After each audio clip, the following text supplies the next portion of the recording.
మాజీ సీఎం కేసీఆర్ పై కేసు పెట్టారు విశ్వ హిందూ పరిషత్ నాయకులు. భువనగిరి బీఆర్ఎస్ కార్నర్ మీటింగ్ లో హిందూ సాంప్రదాయాలను అవమానించే విధంగా కేసీఆర్ ట్వీట్ చేశారని వారు ఫైర్ అయ్యారు.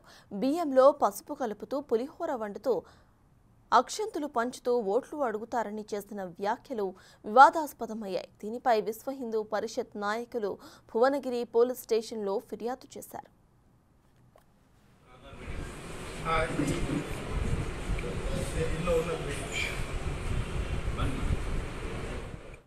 ఈ నెల 25వ తేదీ భువనగిరి పట్టణంలో బీఆర్ఎస్ పార్టీ అభ్యర్థి ప్రచారానికై వచ్చిన మాజీ ముఖ్యమంత్రి శ్రీ కల్వకుంట్ల చంద్రశేఖరరావు గారు హిందుత్వంపై విషం చిమ్మడాన్ని విశ్వ హిందూ పరిషత్ తీవ్రంగా ఖండిస్తున్నది.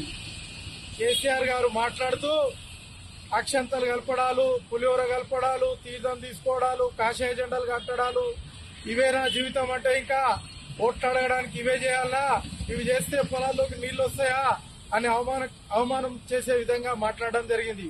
అయ్యా, మరి మీరు ఇవేవి చేయకుండానే ఈ కలియుగంలో ఎవరు చేయని యాగం చేశారా? ఈ దేశంలో ఎవరు కట్టని యాదాద్రిని కట్టారా?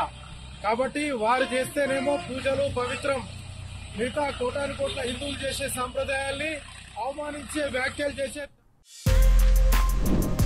For more videos like this, subscribe Big TV channel.